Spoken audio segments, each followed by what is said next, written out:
Welcome to the Cato Institute. Before we begin, let me ask all of you to please turn off your cell phones if you have them, since that interferes with our sound system here. My name is Vásquez. I direct our Center for Global Liberty and Prosperity.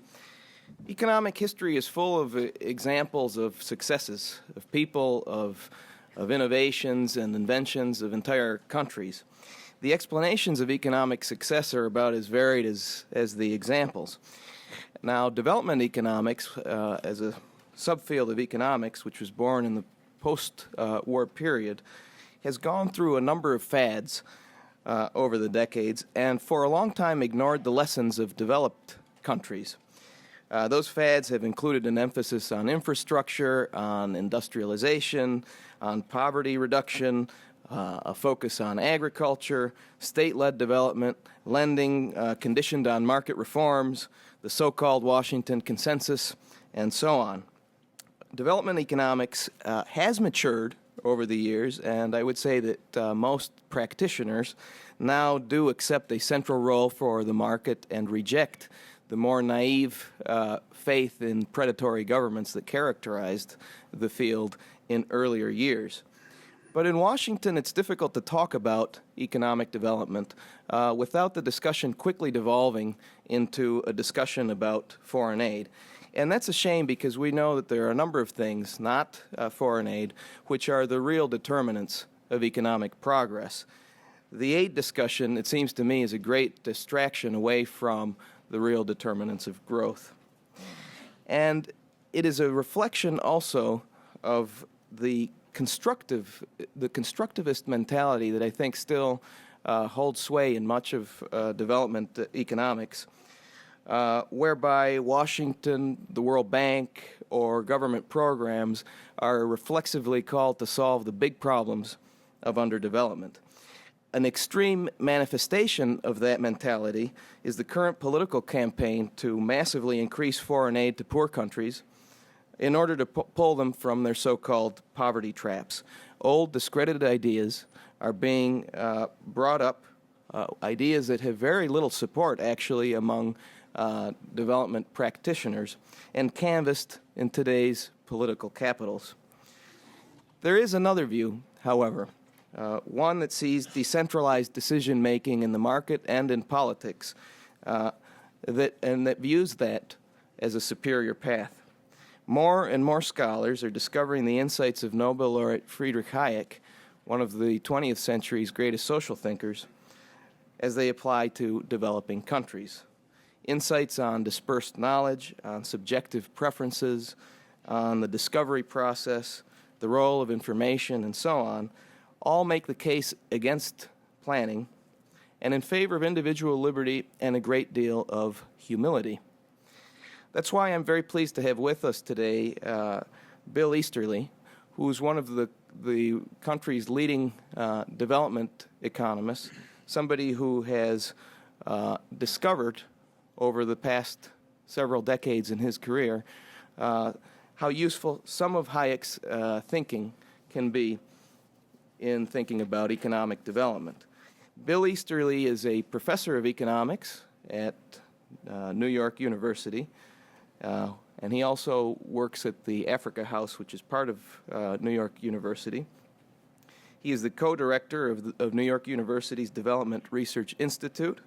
He's also a non-resident fellow at the Center for Global Development here in Washington, and a visiting fellow currently at the Brookings Institution. He is the author of countless academic articles and several books. One of them is The White Man's Burden. Another one is The Elusive Quest for Growth. Believe it or not, I've known Bill the early 1990s when he worked at the World Bank. And so it's my pleasure to welcome him on his journey from the World Bank to the F.A. Hayek Auditorium today. Please help me welcome Bill Easterly.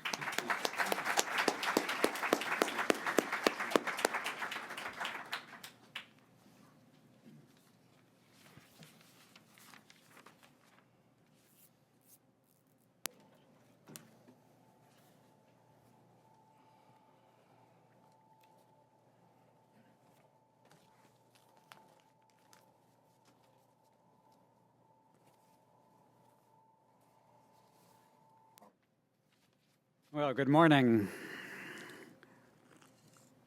I have to confess I'm a little flustered in giving this talk because I was up late last night reading Hayek, trying to really nail down once and for all what is Hayek's secret to development, because I thought Hayek is, more than anyone, would be the economist who really finally gave us this answer to the question that we've been seeking all this time for so many years, for 25 years of my career and for all the time of you. It's actually not several decades, Ian, it's just 25 years. So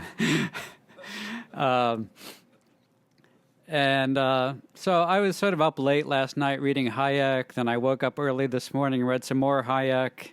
I was kind of combing through Hayek, volume after volume, desperately trying to extract every last ounce of wisdom from Hayek as to what is the secret to economic development. And I finally nailed it at about 11:15 this morning. And I put it in the presentation, put it in the PowerPoint slides, immediately emailed them to Ian, ran out to my car and started speeding towards the Cato Institute to give this talk. In fact, a little too enthusiastically speeding, because what I'm telling you is true. I was actually pulled over for speeding on the way here. And the officer kind of waited in his car for a while, presumably to check out if I was driving a stolen vehicle that was registered to Al-Qaeda. And then he came up to my window. He said, why are you going so fast? I could arrest you right here and now. And that really shook me up. And I said, well, I'm sorry, I'm kind of rushing because I have to give a talk at the Cato Institute at 12 o'clock. And he said, oh, okay, go ahead. And he let me go. So Ian, you may not have realized this, but you have friends in the U.S. Park Police that realize the central role of the Cato Institute in our society. So let's go. Let's find out what is Hayek's secret to development. Well, we badly need a secret because there's been this developing consensus in the new millennium that we don't know how to achieve development or how to achieve economic growth.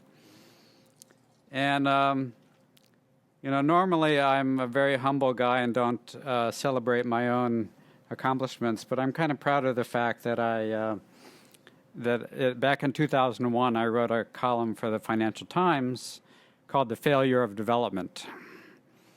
It actually came out on July 4th, 2001, when I was still employed by the World Bank. And the World Bank was so swayed by my arguments at that time that they promoted me to a position outside of the World Bank.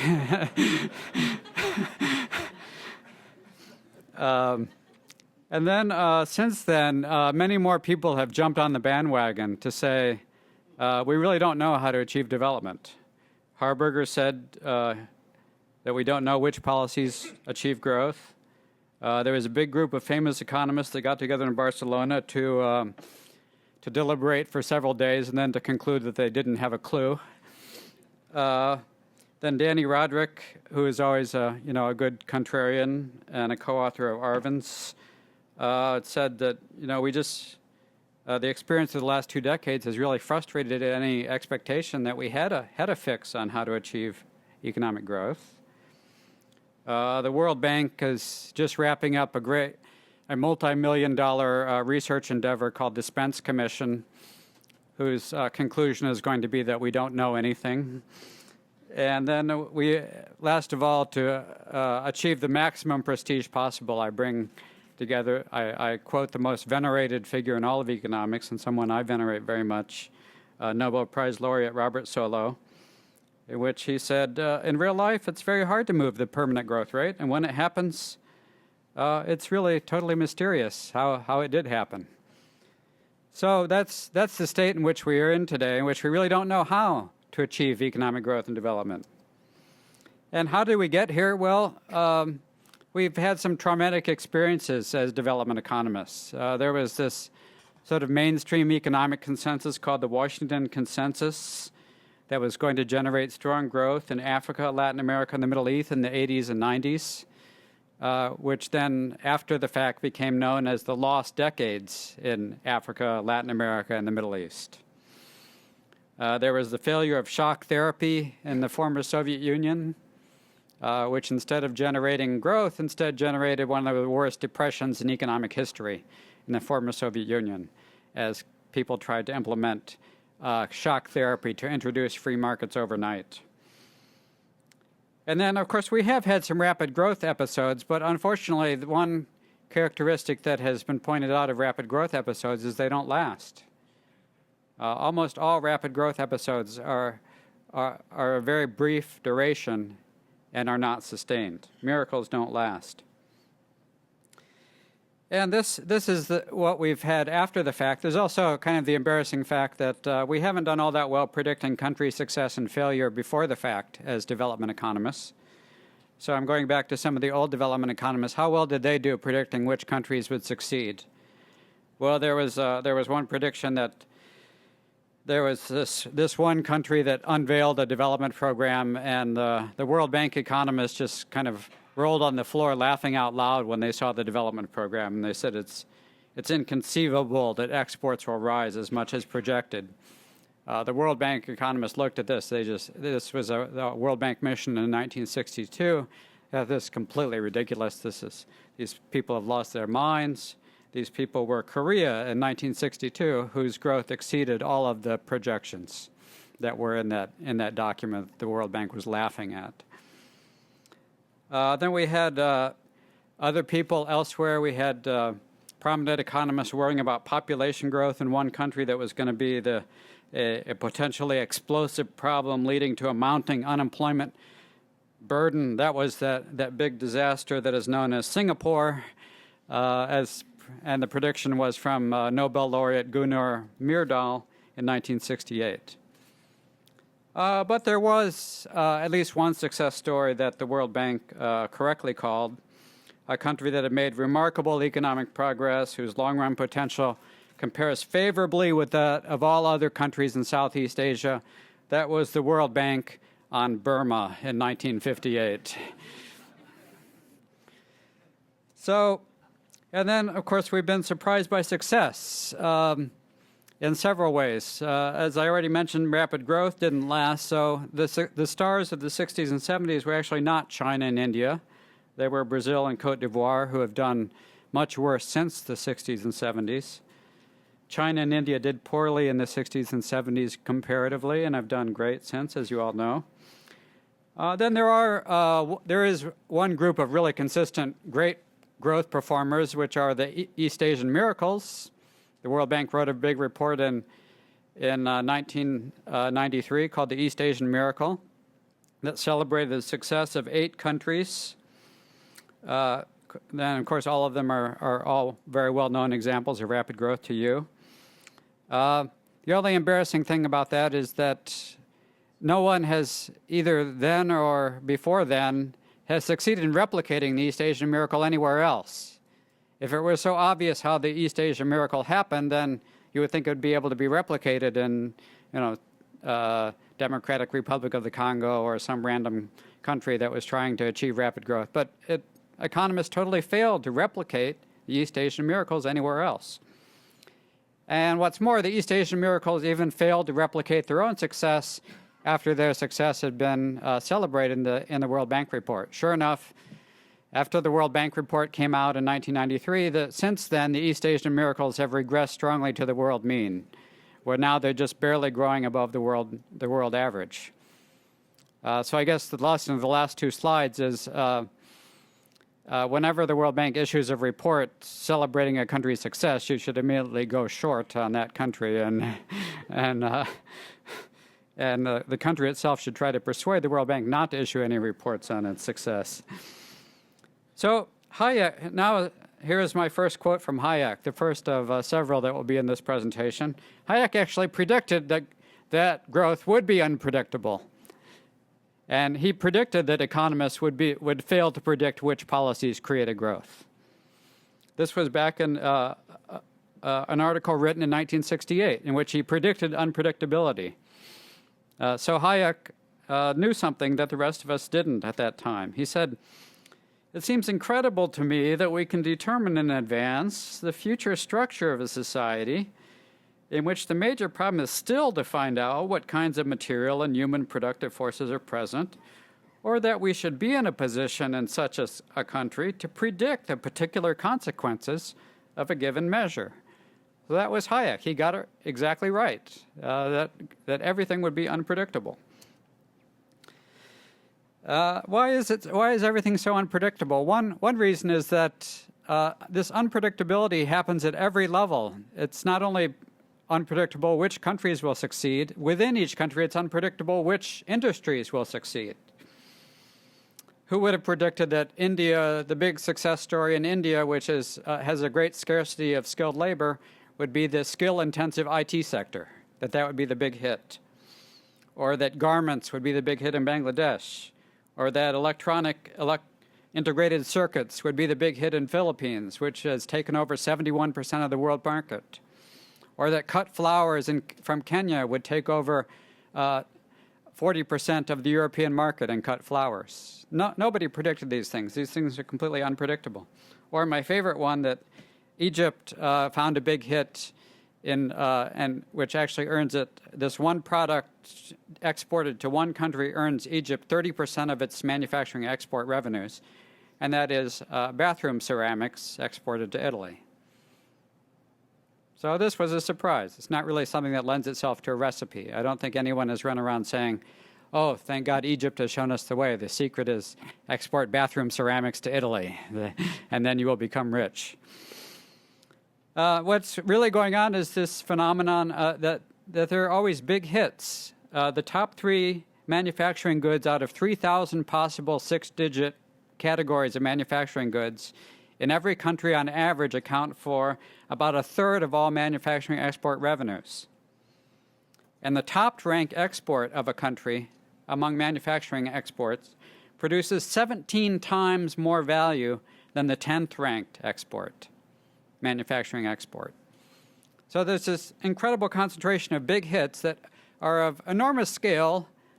They're huge successes, and yet nobody can predict where they will emerge, when they will emerge, what they will be when they emerge. All we know is that they make some entrepreneurs extremely rich. With the latest Forbes 400, the latest Forbes list of billionaires, we've seen some remarkable billionaires emerge from poor countries. There's a Nigerian who's worth $3.3 billion. There's the number 3rd-ranked billionaire in the entire world is an Indian named Lakshmi Mittal, who's made $45 billion from producing steel better than anyone else in the world. So not only the what is unpredictable, the who is unpredictable, the where is unpredictable, and the when is unpredictable. So let's call on Hayek again to explain all this to us. What is the system that is best equipped to cope with this enormous unpredictability? Well, it's free market competition. Hayek said free market competition is important primarily as a discovery procedure whereby entrepreneurs constantly search for unexploited opportunities that can also be taken advantage of by others. This again is Hayek in 1968. He understood this enormous unpredictability was itself the best argument possible for free market competition, that is the system that leads to this decentralized search for big hits that lead to huge returns. And in case you think that Hayek was talking about rich countries, Hayek in the next sentence said, this is true to an even greater extent in underdeveloped societies. And then a more colloquial way to say this, I think, was given by this unsuspected economist that you may not know about, named a screenwriter named William Goldman, who's written many Hollywood hit screenplays himself. He wrote a book about his life as a screenwriter called Adventures in the Screen Trade, and he sort of gave the Hayekian view of Hollywood. But he put it a little bit more bluntly. Nobody knows anything. Why did Paramount say yes to Raiders of the Lost Ark? Because nobody knows anything. Why did all the other studios say no?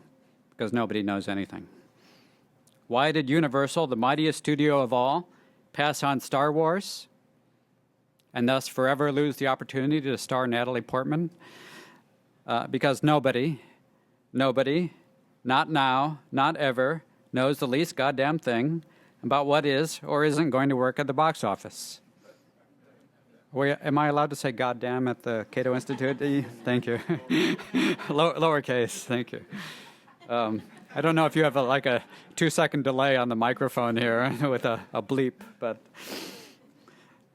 So, despite the lack of knowledge about how to achieve developments, there are all these poor people that have the nerve to achieve development anyway, in spite of the lack of our expert advice to them. Over the past 50 years, far from there being a poverty trap, there was parallel growth, on average, of rich and poor countries. There's no systematic difference on average if you measure who is rich and who is poor at the beginning of each period over the last 50 years between the rich and the poor countries. They've both grown at about 2% per capita on average. 2% per capita is not the greatest growth rate of all time, but it's unprecedented in human history that the whole world would be growing at 2% per capita, and that was enough to just fuel the greatest mass escape from poverty in human history, which has happened in my lifetime. I'm 50 years old, and so over the past 50 years, I'm not taking personal credit for this, but over the past 50 years, we've had the greatest mass escape from poverty in human history. Now, was this due to the genius of foreign aid? Well, let's just look at the numbers. Even if everything I ever said, everything negative that I've ever said about foreign aid was completely wrong, and we took the most optimistic view of foreign aid that every dollar of foreign aid reaches a poor person and increases the income of the poor person 1 for 1, would foreign aid even then have been the explanation for the greatest mass escape from poverty in human history? Let's look at the numbers. Today, foreign aid is $100 billion per year. How much income are poor citizens of poor countries producing for themselves every year? They're producing exactly $24,798 billion every year. So, in case you're not getting the point, the number on the right is a lot bigger than the number on the left. A lot bigger. So, we're talking about homegrown success that people have created for themselves. Poor citizens have created more income for themselves to lift themselves out of poverty to now reach $25 trillion in GDP for the poor world. And while we're talking about individual freedom, this is just kind of a throwaway slide, but I want to remind you that another big factor in the greatest mass escape from poverty in world history that we've seen in our generation have been the remarkable inventions and the diffusion of inventions, where both the invention and the diffusion are largely due to individual creativity and diffusion meaning you need to do a lot of adapting to take an invention made in one place and adapt it to another place. And all of this is a story of individual creativity. This is not, none of these things here were invented by a government committee or an international Millennium Development Goals task force. These were things that were stumbled upon by first some individual who discovered a technological breakthrough, and then other individuals discovered further technological breakthroughs to make all of these inventions change our lives radically. And that's the story of technology that has supported the great escape from poverty, culminating, of course, in the greatest invention of them all, which I have pictured in the upper right, the iPod. So now we're finally ready. How to achieve development. We're finally at the point where I can tell you Hayek's secret. Hayek did come up with a secret to development. And I'm going to give it to you. I was supposed to have a drum roll operate at this point, but it looks like it's not working. Let me see if I can click on this. No, the drum roll technology didn't work. So just imagine a drum roll here. You ready for the answer? You've been waiting 50 years. That's all the enthusiasm you can show when you're about to learn the secret to economic development. You've been waiting 50 years, and now it's coming. Okay, you ready? Here's Hayek's secret. There never has been a secret to development. There's not now a secret to development. There never will be a secret to development. The secret to development, which takes a lot of intellectual courage to discover this secret, the secret to development is that there is no secret. Hayek put it in a much more eloquent way, so I'm going to... Hayek explained that the fact that there is no secret is itself the strongest argument possible for individual liberty. And here's Hayek's secret. He said, if there were omniscient men, he said this way back in 1960, if only people had listened to him rather than dismissing him as a crank for many years. You know, I was, when I got my PhD in the early 80s in Cambridge, Massachusetts, you know, you could not, as an economist, you could not admit openly to admiring Friedrich Hayek in Cambridge, Massachusetts. That would be, you know, a huge source of scandal and shame. You know, you know, if I admitted to, in that time, admiring Friedrich Hayek, I would have had to have sort of like one of those standard scandal news conferences, you know, where my glum-looking wife would be standing by my side, and I would say, you know, I'm sorry, I've betrayed my sacred trust to the economics profession and my family, and I want to begin the healing process. I've, you know, been in love with the ideas of Friedrich Hayek, and I just wanted to get that out in the open now. So here's Hayek's secret. If there were omniscient men, if we could know not only all our present wishes, but also all our future wants and desires, there would be little case for liberty. And in turn, liberty of the individual would make complete foresight impossible. It's liberty that has made for all this tremendous unpredictability that I was talking about earlier. It's the fact that free individuals, you cannot predict what they will do next. Liberty is essential to leave room for the unforeseeable and unpredictable. We want it because we have learned to expect from it the opportunity of realizing many of our aims. It is because every individual knows so little, and because we rarely know which of us knows best, that we trust the independent and competitive efforts of many to induce the emergence of what we shall want when we see it. That is, in one sentence, the secret to economic development. Liberty to make possible the unforeseeable, unpredictable, through the independent and competitive efforts of many, so that we have the completely spontaneous emergence of what we shall definitely want when we see it. And so here we see the emergence of what we want from freedom. The more this is a measure of economic freedom. The more economic freedom there is, the more people get, the richer they are, and the more they get in the way of material possessions, in the way of, you know, computers and iPods and cars and all those things that I showed you before. Here's a measure of political freedom. Political freedom measured on the horizontal axis, and again, per capita affluence measured on the vertical axis. So here's the emergence of what we want from political freedom. Now, let me caution you right away about what conclusion not to draw from this graph.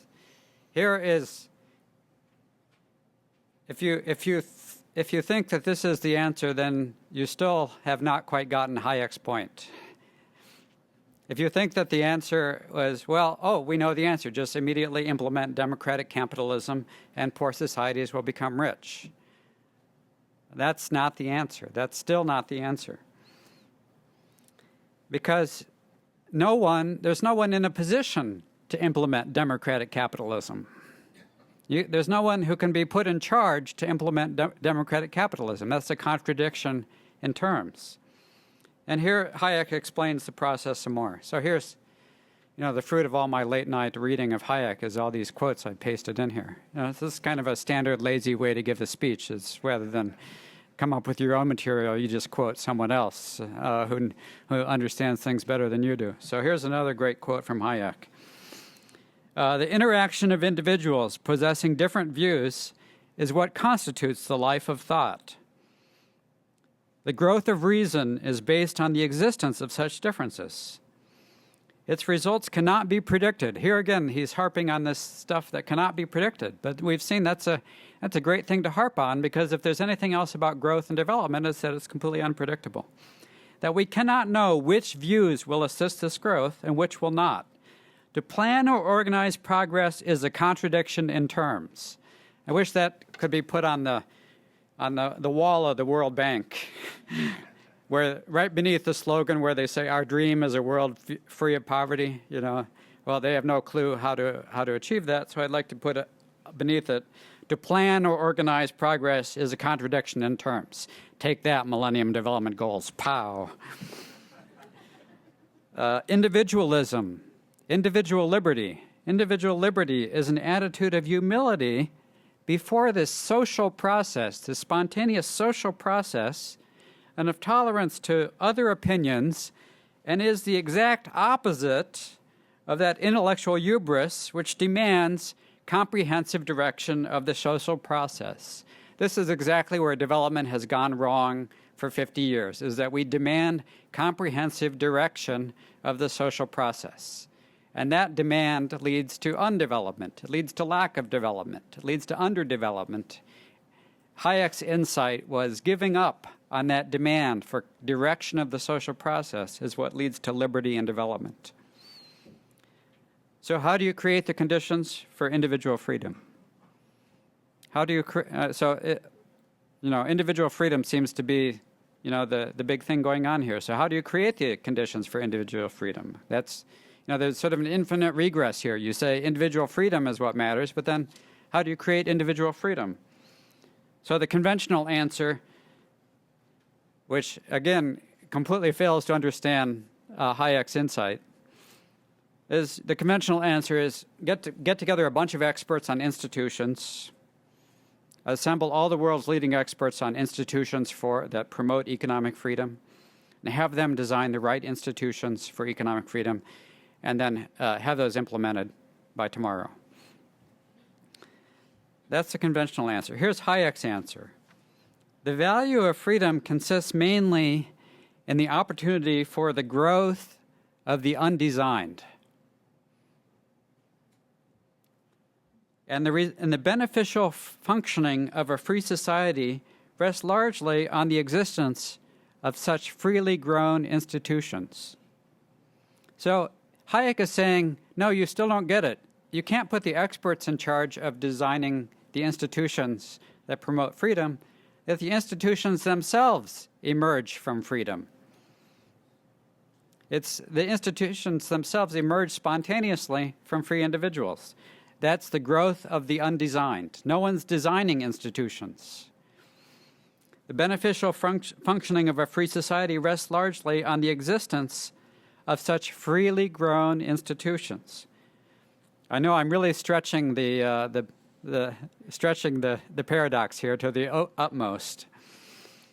There has certainly been no successful attempt to operate a free society without a genuine reverence for grown institutions.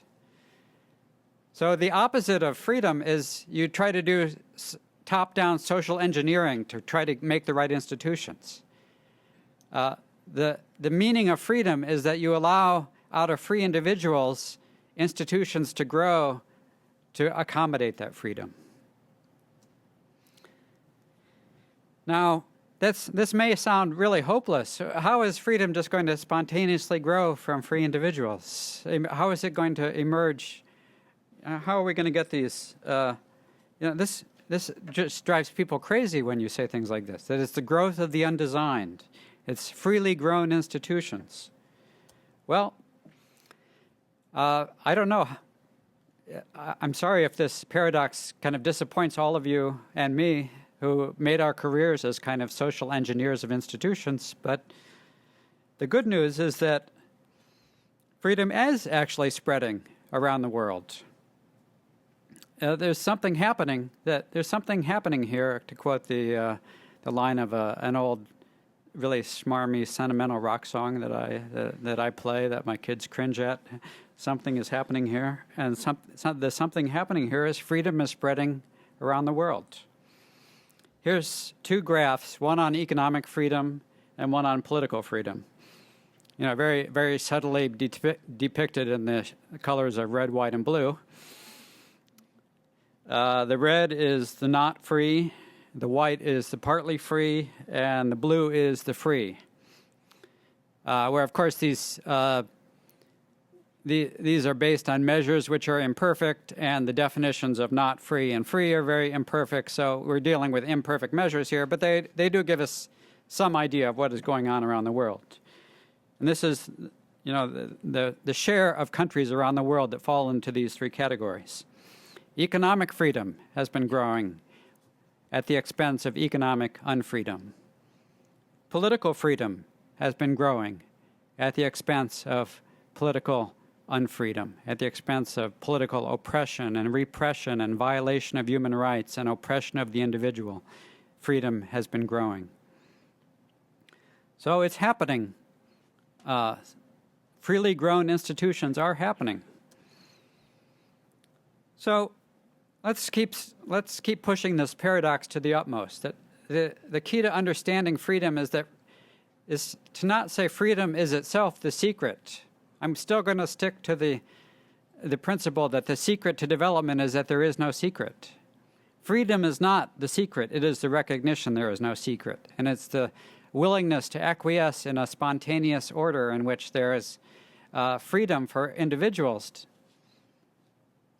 So any expert recommending some comprehensive reorganization of a society, even if he recommends it or she recommends it in the name of freedom, even if they call it free market reforms, a package of top-down free market reforms designed by free market experts at the World Bank and the IMF, of which I used to be one, that whole idea is violating freedom. Freedom emerges from the bottom up. There is some freedom initially of individuals, and free individuals act in a way that leads to more freedom. Economic and political freedoms feed on each other. The success of individual business and technological entrepreneurs generates demand for more individual freedom to accommodate and exploit the success that individual business and technological entrepreneurs have created. So people have got it just backwards. They think we need to come in, our social engineers first need to come in and create the institutions for freedom, and then you can have individual business and technological entrepreneurs operate freely. Well, people completely forget that the more powerful direction is the other way around. That individual business and technological entrepreneurs discover great successes, and that creates the demand for more freedom and leads to spreading support for more individual freedom. And then individual political and social entrepreneurs come up with novel, incremental solutions to get more freedom. And so that's the process that Hayek was talking about, by which free institutions are not made. They are not made by human hands. They are grown spontaneously out of the interaction of many free individuals, out of many entrepreneurs in the business, political, and social worlds. But I know this makes you very unhappy, because all of us sitting in this room want to do something to help poor people. I'm almost done. This is the conclusion. So All of you want an answer to this question. What do you do? What do we do if we want to help make poor people richer? Well, I have several suggestions that I think are constructive, even in a world where the secret is that there is no secret. First, to take advantage of the power of ideas. The idea of individual freedom is itself a great intellectual entrepreneurial innovation has just barely begun to catch on in the world today. So use the power of ideas to spread the idea of individual freedom. Why individual freedom is the only thing that works to accommodate the enormous unpredictability of development. To give its intuition, to stress the historical record that where freedom has grown, poverty has ended. That freedom has tremendous force to end poverty. Second, to oppose ideas that seek collective expert direction of development. Not to mention anything specifically, but basically any effort by the United Nations, IMF, or World Bank, any effort known by something called the Millennium Development Goals, or anything like that. Oppose ideas that seek collective expert direction of development. Actually, there's a great new book that has just come out today called Commonwealth. The title of the book is Commonwealth, and it's Ideas for Solving All of the World's Problems by that great fan of Friedrich Hayek named, the name is escaping me, Jeffrey Sachs. If you want to know how not to achieve freedom and development, then read this new book that has come out today, Commonwealth, on how to implement collective expert direction of development in a way that is guaranteed to lead to underdevelopment. And lastly, yourself. Be a business, political, or social entrepreneur to discover very specific breakthroughs that will help the poor. You all have the potential. I have the potential. All of us have the potential to be those entrepreneurs that discover great breakthroughs like those that I've already mentioned, either in the private sector or in the public sector, that will achieve a lot of good for poor people. So what was Hayek's answer? Hayek's answer, he refused to answer the question, what is the secret to development? Because it had no answer. He wouldn't answer the what. He refused to answer the question, which societies will find the secret to development? Because it's impossible to predict. But he did have an answer to one question, which is, he did agree to answer the question, who is the secret to development? Who is the secret to development? Have you guessed the answer by now? The answer to the question to who is the secret to development, the answer is each of you, free individuals, seeking another powerful thing such that the rest of us will want it when we see it. So the answer to the question is who is the secret to development? Who is the secret to development? The answer is you. You are the secret to development. So, if you need a little bit more inspiration to survive in the brave new world where everything is unpredictable and only individual liberty works to achieve development, I'll close with my favorite phrase of political oratory of all time, which is Lincoln's. It is rather for us to be here dedicated to the great task remaining before us, that we here highly resolve, I'm paraphrasing a little bit, that we here highly resolve that our world shall have a new birth of freedom, and that government of the people, by the people, and for the people shall not perish from the earth.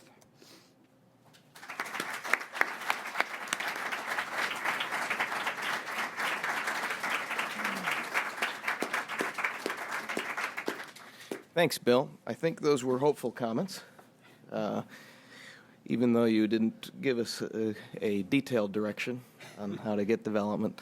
But that's why we also have invited Arvind Subramanian here. Arvind has for many years worked at the IMF, most recently, before leaving the IMF, as assistant director in the research department, which has done really in recent years tremendous work on the issue of economic development, stressing importantly economic freedom, and that is of course a big component of individual liberty.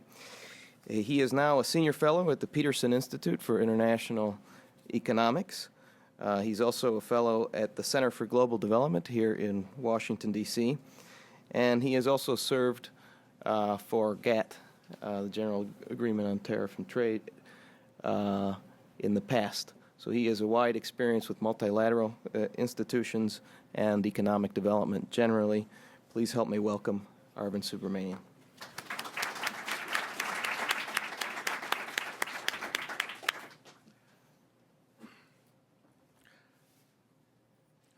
Thanks a lot, Ian, for inviting me here. I was going to say it's always a pleasure to come, but as the first time I'm coming here, so it's a pleasure to be here.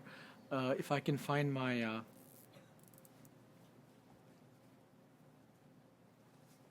do you know where I should go to the desktop, or do you know how I should find it? I don't know. What, can you have... Oh, in the desktop, okay. Oh, it's also on the desktop? We have to search for it. Yes, it's on the desktop. Let's just go there then. Okay, then. Yeah, sure. You want to find it then? Okay,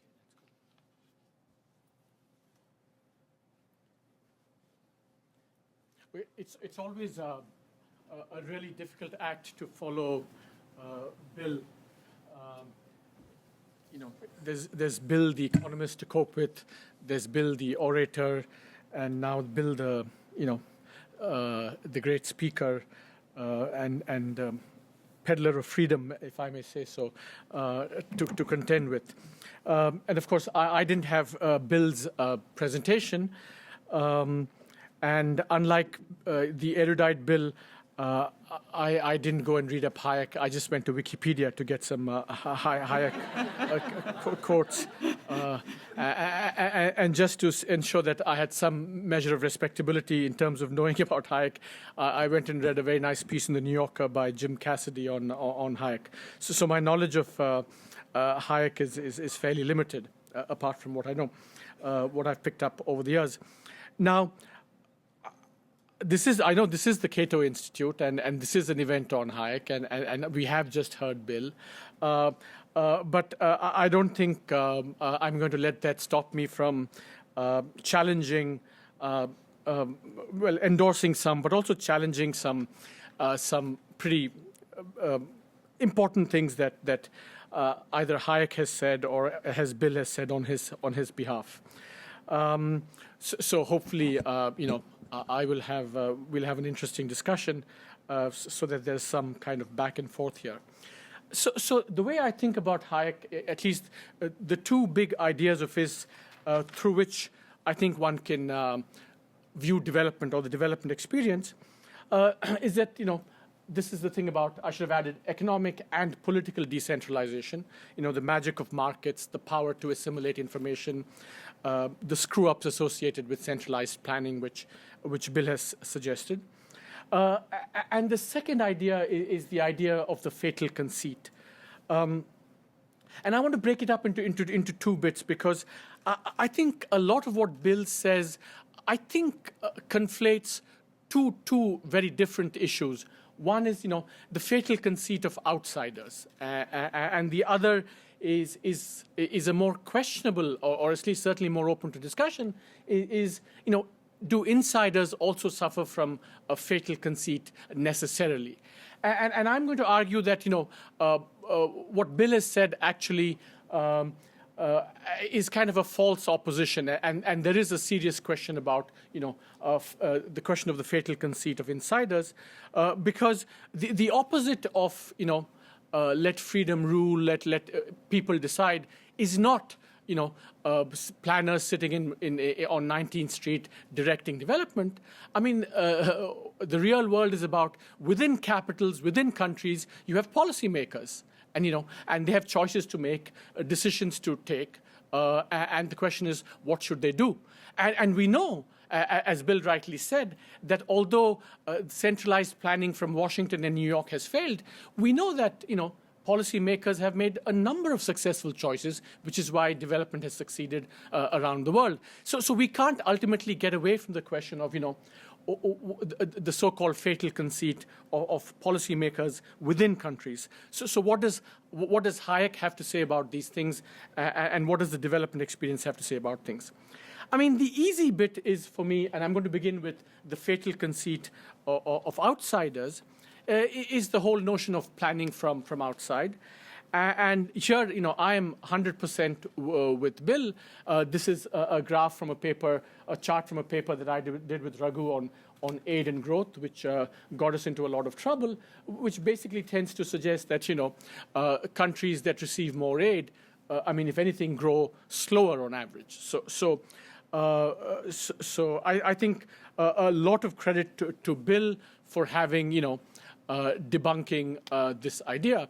And just to quote again his favorite economist and my favorite economist, Robert Solos once said that the job of economists is to consign bad ideas to the dustbin, because there are no good ideas in economics, but at least the job is to consign bad ideas to the dustbin. And here I think Bill is doing a great job of at least consigning one of these ideas to the dustbin. Now, we have various versions of this, fatal conceit of outsiders being able to direct or determine development. And I recall here once, Galbraith once, they were having this discussion on foreign aid, and he kind of said, no, aid is very useful. It can be helpful, provided a set of prerequisites are met. And he listed, the usual 25 list of things, to which Albert Hirschman replied, if we could meet these conditions, the country wouldn't need aid in the first place. So foreign aid and the outsider conceit, I think Bill is absolutely right on that. But what about the other central insight of Hayek, and which Bill has spoken very eloquently about, economic and political decentralization? I think, I'm going to argue that it's only half right, or at least incomplete. Or at least not completely consistent with the evidence, and that there are lots of interesting questions here which don't necessarily follow from or are consistent with the Hayek view of the world. I think it's broadly right because, on average, it is true, as Bill said, in the last 25, 30 years, we've seen huge increases in growth, huge reductions in poverty, and surely a lot of that has to do with this move towards economic decentralization that Bill spoke about. But I think the way I see it, there is a really deep puzzle lurking in the background of development experience, which is that it is not the case that countries that have reformed the most, i.e. that have undertaken the most economic and political decentralization, are the countries that have done better. Let me show you a few charts. The IMF now is compiling these very nice indicators of, reform, how much market reform has taken place around the world. And I'll just show you one chart, but I think the picture is generally true. This is, for example, how messed up are banking sectors within countries. And no matter what kinds of charts of these type you see, two things stand out. That whether you take the current level of how messed up countries are, or how much change there has been over time in terms of undertaking market reforms, you will find that Africa and Latin America do much better than many other countries. I.e., between, let's say, 70 and 80 and now, Africa and Latin America have reformed the most, and on most indicators in terms of how open they are, they're actually much more open than many of the so-called messed up countries. Now, but of course, the performance has been very different. The star performers in the world over the last 25 years, and even going back over 40 years, are, in the first period, as Bill mentioned, East Asia, but in the last 20 to 25 years, it's China, India, and Vietnam. And Latin America, which did so well between 16 and 80, after 20 years of reforms, not only is doing much worse than China, India, and Vietnam, it's also doing much worse relative to its own past before 1980. So I don't think we can get away from this deep puzzle about the development experience of the last 25 years. China, Vietnam, and India, as I've said, have done much better than the ones that have either reformed more or are more open, i.e., in the sense of Hayek. Just to give you an example, India, there's been very little privatization. The public sector dominates the banking system. It's more closed to trade and foreign capital than almost any country that you can think of. It has a highly overregulated labor market. And yet in the last 25 years, it's grown amongst the fastest in the world. And in the last 4 or 5 years, has really grown very rapidly. And same is true for China. It's a messed up system. It's still a socialist system.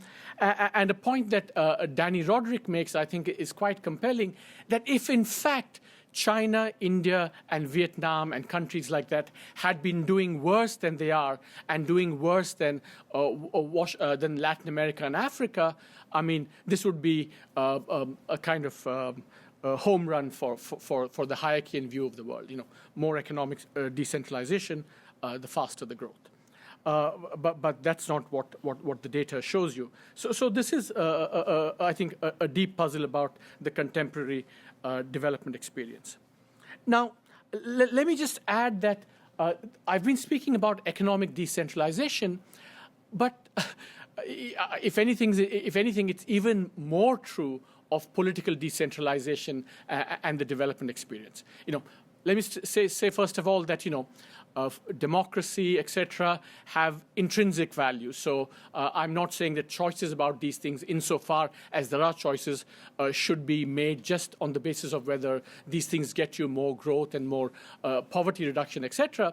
But leaving aside the intrinsic value of these things, I mean, if you were to ask, is there a connection between political decentralization and economic performance, I think you would find a very, very mixed picture. So here are two, I think, striking facts. The only 2 countries in Africa that have grown sustainably over the last 40 years, the only 2 countries are Botswana and Mauritius. And what is common to them? They are the only 2 countries in Africa that have been sustained and uninterrupted democracy since independence.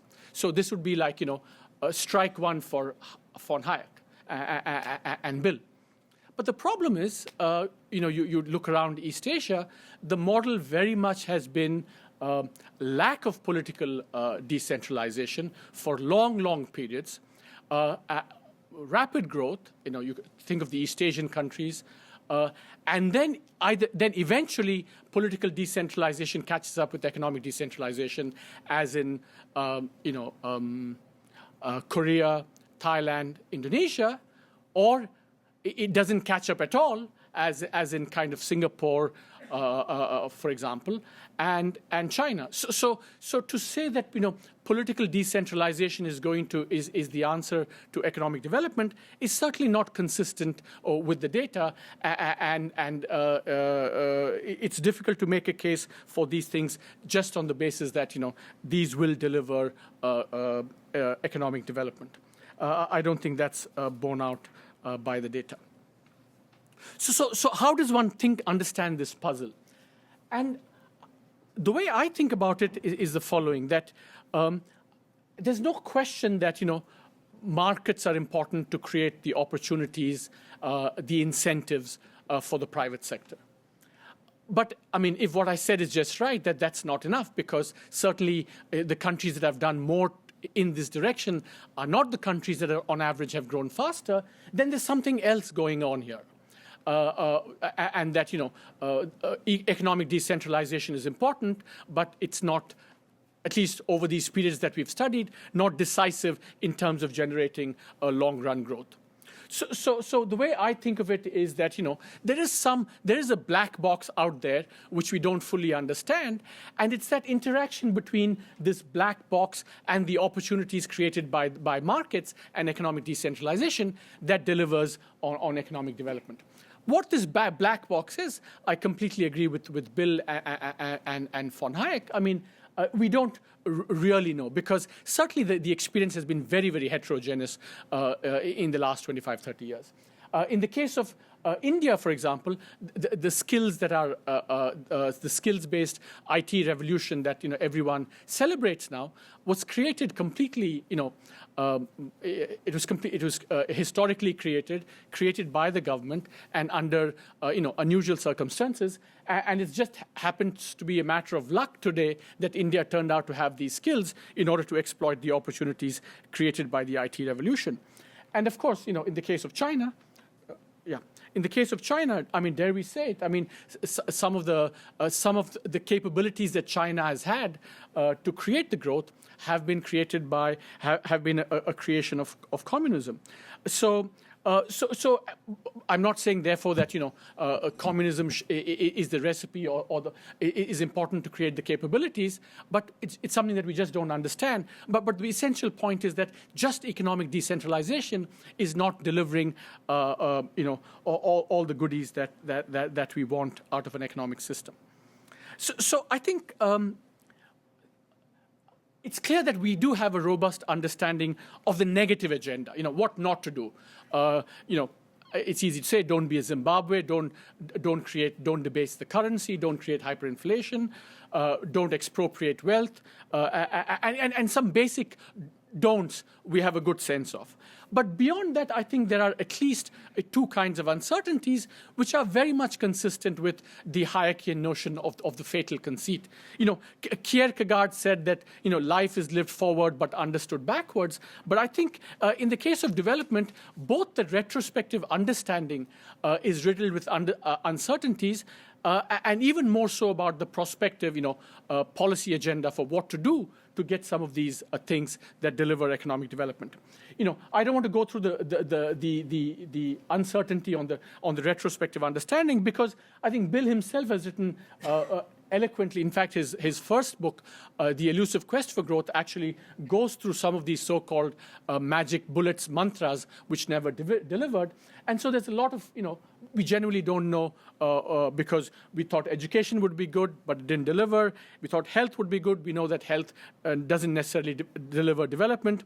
And of course, the autocracy-democracy question, as I just said, is still completely open in terms of at least a growth over 20, 30, 40 years time spans. I was going to show you two clips. I don't know whether it's going to work. Because now we talk about institutions and formal rules of the game. And I would urge you to go and note down and go to these websites, because in all this talk about creating institutions, the first link takes you to a crossing in Vietnam, where there are no traffic lights, but the traffic flows very smoothly. And the second one takes you to Russia, where there are very efficient traffic lights, and it's a hellhole in terms of accidents. So we don't really know what to make of this thing about create formal rules as well. Similarly, I think there's a real uncertainty, and this is where I think thing comes in. What should we do? Do policymakers really have the freedom, given that so much of it is luck and unintended consequence, and inherently unknowable, or to use Donald Rumsfeld's phrase, the unknown unknowns, or the never knowables, as it were. And also, a lot of it is, of course, historically determined. A country has good institutions, but again, as Bill has written and as others have written, many of these institutions are historically determined. So it's not clear, what someone can do to acquire these good institutions. Okay, so my last slide is the following. Is that now, where do we stand on the policy agenda? And remember, yet we're talking not about centralized planning from Washington, but there are ministers and elected officials and policymakers within governments who need to make choices. For example, in India, teachers don't show up to classrooms. I mean, it's very easy to say, let it be, they will automatically come up, the market will find its solution, but there are actual choices that governments have to make. Even in terms of entrepreneurship that Bill was speaking about, can the government create conditions for entrepreneurship? To give you a good example, is it always the case that you should have, completely free markets, or should it be the case that government should actually provide for rents to create the conditions for entrepreneurship?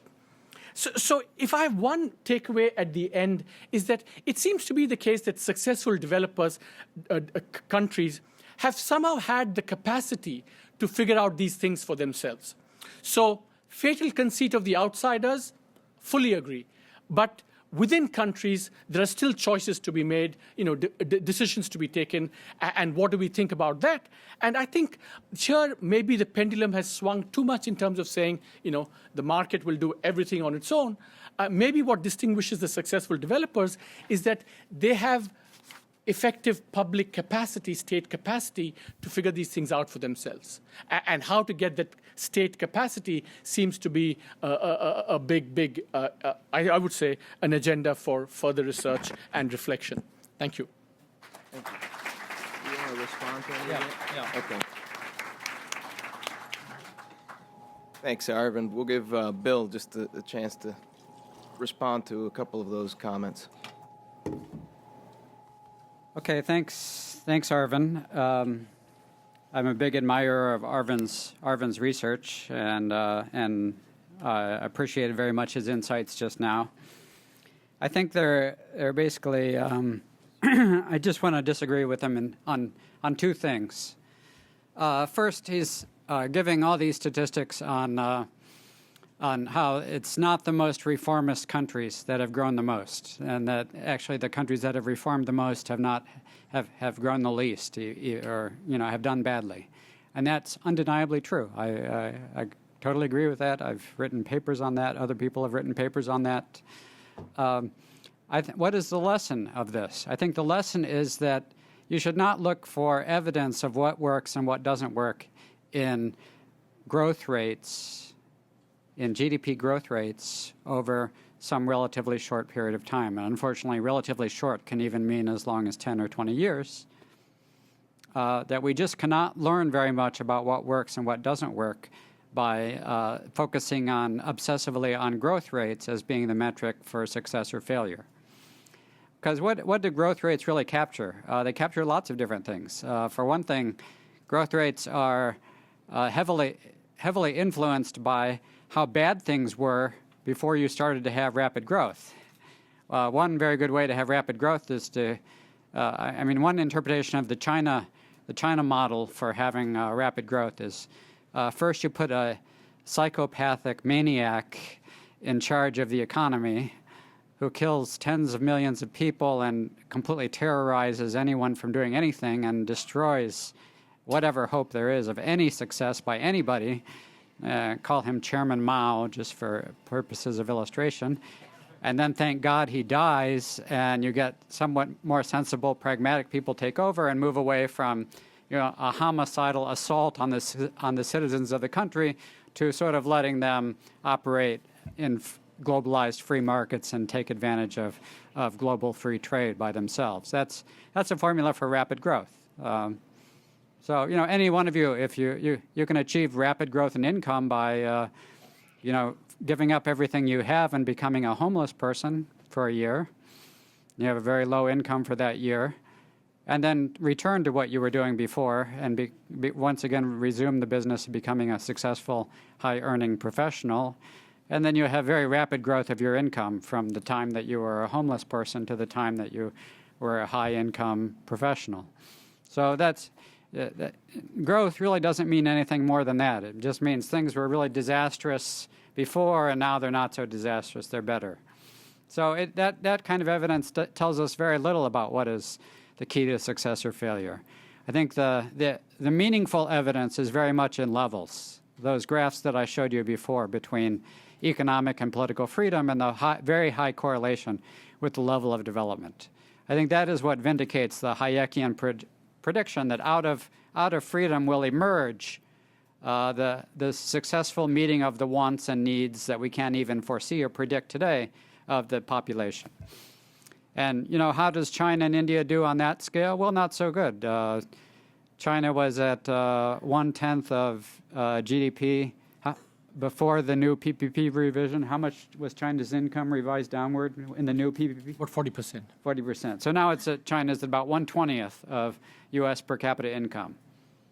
So is China a great success? No, not yet. We have to wait for quite a while before we call China a great success. India was at 1/20th, and how much is it? Where is India revised down? Also about 40%. Also by 40%. So now India is something like 1/40th of U.S. per capita income. Is that a great success? No, not yet. We're going to have to wait for a long while before we see whether India is really a great success or not. It's levels that matters. I mean, both for the rationale that I gave you before, but also because levels is what matters for well-being. You don't. What meets your material needs is your level of income, not your growth of income. The second point I disagreed with Arvind is that the idea that there's the key to success is that the state has the capacity to make the wise choices, to figure out the wise choices for all of society. Now, certainly there's an element of truth in this, but I think it's much more chaotic than Arvind makes it out to be. I think Arvind's view is very much the conventional view of a lot of economists, so I certainly respect that view. But it's a view which I think engages in a little too much hero worship of policymakers at the top, and basically jumps to the conclusion that if anything good happens in the economy, it must be due to the credit of these heroic policymakers at the top that figured things out. And actually, we have no direct evidence of that. How do you actually prove that idea that the policymakers were such geniuses at the top? It seems instead to be what is known in social science as the halo effect, that whenever there's a success, you attribute it to the great leader at the top. And that's just jumping to an assumption. There's no evidence for that. It's like, when if a football team wins the Super Bowl, then all of a sudden the coach who yesterday was an idiot becomes a genius just because of one play in the last seconds by which the bumbling New York Giants suddenly surprised us after all these years and completely contrary to expectations when they disappointed their fans reliably for hundreds and hundreds of times. Somehow, in a game that was called the Super Bowl, they happened to somehow stumble into the end zone at the right moment and win the game. Suddenly, their idiotic coach is now called a great genius because they won the game. Well, that's pretty much what we do when we say, those Korean policymakers, they were such geniuses. They figured everything out. They made the... Well, how do we know that? How do we know it wasn't some really dynamic Korean entrepreneurs that found big hits, and that set the whole chain in motion by which the leaders who may have been kind of clueless at the beginning gradually accommodated the success of the private entrepreneurs. Now, I'm not saying that there is no role for the state whatsoever. I think it's a more chaotic role, that individual political operators, under certain political systems that reward politicians for doing things that are good for economic development in a sort of competitive way, that they do figure out opportunistic steps that enhance the prospects for economic development. And there I agree with Arvind that it's really insiders that do that, but it happens in a very chaotic way. It's not that there's one wise leader at the top, it's that there are individual entrepreneurs who figure out something will work, who by trial and error kind of stumble on things that make the economy work better. Who would have figured out that in China the town village enterprises would be a great vehicle for success? Nobody figured that out at the top or the bottom. It just happened, and then people went with it. That's kind of the model for successful reform. It's much more decentralized and chaotic than Arvind makes it out to be. And it, above all, happens best in the systems that are set up so as to be competitive, that the best political ideas win, which is, the system of political individual liberty, in which we are free to dissent, free to debate ideas, free to call ideas stupid, free to shoot ideas down, do the thing that Arvind said, economists are the garbage collectors that collect the trash and collect all the bad ideas and dump them out in the trash and throw them away. Well, that happens best in a free society, where individuals have rights, where individuals can speak out freely, where there's freedom of the press, where there's some kind of democratic accountability of the leaders to the citizens. And I'm not, by the way, that This is one thing that bothers people a lot when you say, democracy is part of the answer, is they say, well, there's all these problems with majority rule. I'm not saying it's just a matter of holding elections that are won by majority rule. That's not the panacea. There is no panacea like that. It's a very complex system of lots of elements of individual political freedom that include some mechanism for accountability to the citizens. But it is not so simple as just hold elections. It involves institutions of individual liberty that have grown up over many generations, and the best way to promote them is once again to come back to sort of convince people. You have to convince individuals within the society to value individual liberty and to be willing to see individual liberty protected. I think that's the deeper struggle that we face in development, is not so much these surface struggles as to what policy to choose next, but to convince as many individuals as possible of the case for individual liberty, and then the best ideas will tend to win over time. Thanks very much. You want to say anything? Just a couple of things. Okay, quick, because I do want to take some questions from the audience. Thank you. Just two quick reactions. First, don't get me wrong. I would always favor a system with political decentralization and political freedoms over the alternative. The question was whether it automatically follows that those political freedoms is going to deliver development. That was the narrower question that I was addressing. But the point I want to make is that it's true that in the long run what Bill is saying is absolutely right. I mean, lots of us have done research to show that in the long run these things matter. But put yourself in the case, supposing you went to China in 1978, supposing the World Bank had gone to China in 1978, and God forbid, Bill, you would have had to, suppose you had gone with that team in 1978 to China, what they would have said is, let's say decentralization, economic decentralization. And a whole laundry list of kind of reforms would have been put out. But the Chinese did something very different. And so far it seems to have succeeded. So the question is, whether whether economic decentralization automatically translates into that is not at all obvious. And finally, I think there is no. I think, Bill, you're trying to create a false opposition between glorifying the heroes of the state incorrectly versus not giving sufficient thing to the private sector and the entrepreneurs who come up. And I don't think it's an opposition at all. I think both are important, but I don't think we should forget that there are things that states need to do to create the conditions even for private entrepreneurship to flourish. So it can't just be a kind of Beatles like "Let It Be." Which comes first? That needs to be. How do you know? How do you know which comes first? That's countries figure that out for themselves. Does the state come first, or does the private entrepreneur come first? I mean, I would say that there's no question. I mean, if you were in look at Iraq where you don't have a state, we're in a Hobbesian state, you can't have entrepreneurship in Hobbesian states. In the extreme, no, but suppose you have a mediocre state and then you have a really dynamic, successful entrepreneur that creates the demand for a much more capable state. So I think it goes both ways, right? Okay, I want to take some questions from the audience. Raise your hand, wait for the microphone, and then identify yourself and your affiliation, please. We'll take a question in the back, sitting there, please. Yeah. Okay. I'm Lena Johansson. I'm the journalism fellow at CI right now. Without getting into the discussion of polycentric versus government-run legal systems, the one thing none of you touched upon was the importance of contractual rights and how that creates the trust needed to create a market and to start interactions. And could we get some more thoughts on that, because none of you really touched it? Talking about intellectual property rights? No, not intellectual, contractual rights. Contractual rights. Yeah, the fact that or protection of contracts, that you need to have kind of a protection of contracts to establish the trust necessary to have a functioning market. Okay, I'd like to take a couple of questions at a time, and then because we're running a little bit behind. Let's take one there, and then the other one right there. Hi. Kevin Finner at the National Academy of Sciences.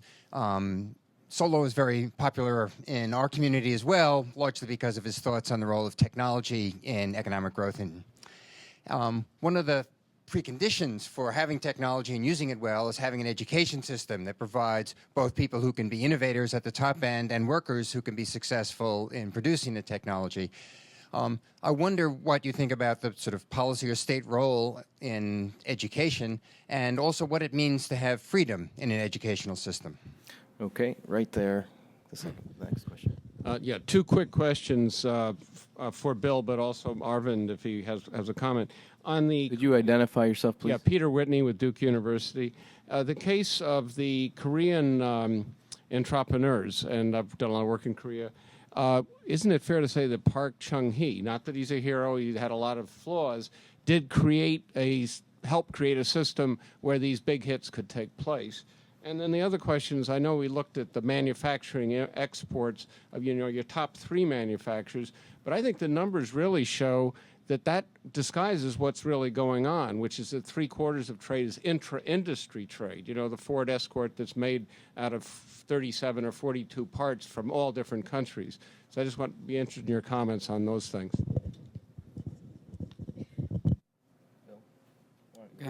Okay. Contractual rights. Well, there are obviously we all agree that those are necessary to make markets work. That contracts have to be honored. Well, just to continue in the contrarian vein that I seem to have gotten stuck in today, there's a very important way in which those emerge from the bottom up, and they don't emerge just by the state passing a law that says everybody shall honor thou shalt honor thy contracts from now on. That's not really how they emerge. There's a lot of it would be incredibly costly for the state to enforce all the contracts that make our economy and even our regular social lives function. The kind of trust between us that we trust each other to keep certain obligations and agreements. That's a lot of that emerges from the bottom up, and there's been a lot of economic research about how self-enforcing networks can sort of enforce their own contracts through reputational mechanisms. That if you cheat, that you get expelled from the network and you forever lose opportunity to do business with the network. So this, again, I think we've excessively gotten stuck in this top-down mindset where the state has to has to put everything in place to make development possible, and then development happens. I don't think that's the way it happens at all. I think a lot of it is happening from the creativity from the bottom up of individuals that agree on, and Hayek was very big on this.